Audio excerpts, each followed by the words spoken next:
सुबह से सब लोग आस लगा के बैठल बनी। अभी जवन भी समय बा, इस समय बस हमार बा।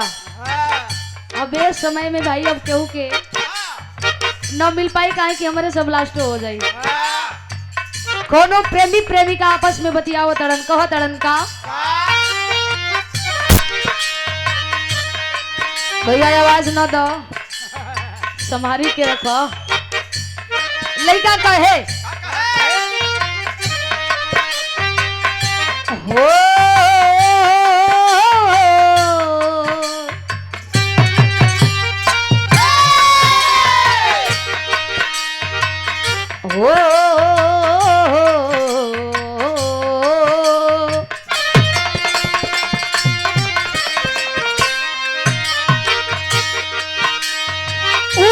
कहे तेरे संग प्यार में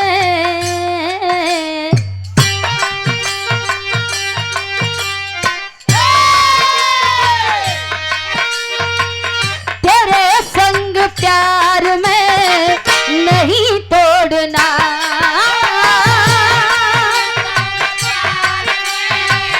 नहीं तोड़ना।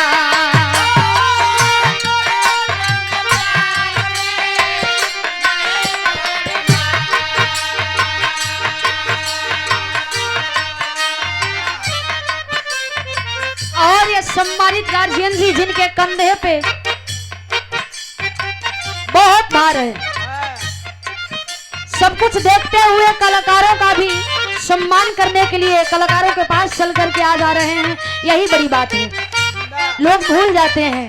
पूज्य सम्मानित गार्जियन जी मुंशी पहलवान जी है ना, मुनीब पहलवान जी, सॉरी मुनीब पहलवान जी, प्रधान जी, प्रधान जी। देखो लोग इस समय के चलते जितना हड़बड़ाहट होता, समय के चलते होता है कि हमें लगा था कि कहीं बरसात न हो जाए, अंधेरा भी गिर ले आवा था। इस प्रधान जी के द्वारा सुंदर पुष्पहार और ये 500 रुपया दे करके आशीर्वाद दिया गया। बहुत बहुत प्रणाम, सकल पंच के प्रणाम पहुंचे। अब लाइट काहे के जला दिला, अब आंख पर लगा था, बाद में चलौले होता। लेकिन बाबा यही भाव में बिटिया याद करत है मात्र एक लाइन, कैसे जन्म दायिनी तू जननी हो मां,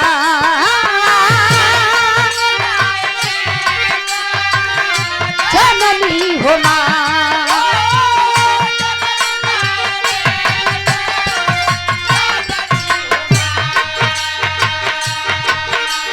जन्म देने वाली माई, जन्म दायिनी तू जननी हो मां। तेरी महिमा से, तेरी महिमा से ये चलता जहां, जन्म दायिनी तू जननी हो मां।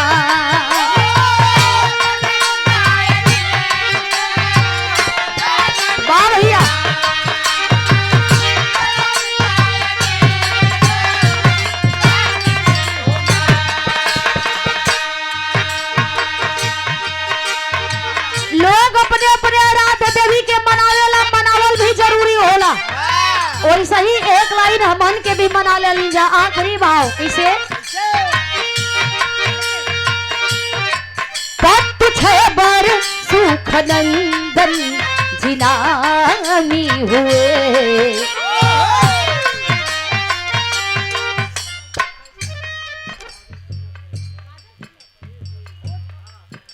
और ये काजल किन्नर जी सैदपुर से आप जी के द्वारा ये आशीर्वाद आपके सम्मान में ये भिजवाया गया है। अनमोल आशीर्वाद 50 रुपया। बहुत बहुत प्रणाम, सकल पंच के प्रणाम पहुंचे। आशीर्वाद के कामना बाकी से बर सुख नंदन जिनानी हुए। दयाल जोखन कलम मेरा वानी रहे।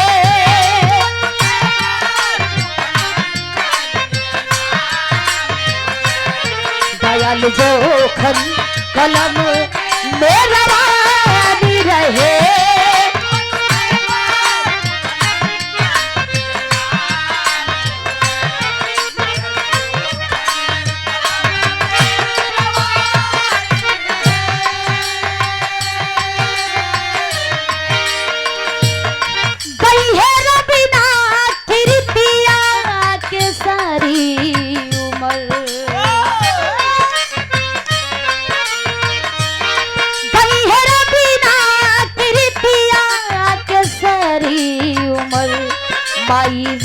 चल समर बिछवा पानी रहे हो पानी रहे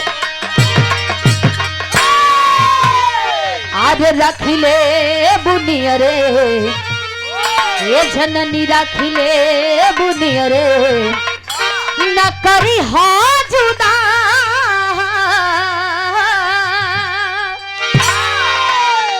आर जन्म दायिनी तू जननी हो माँ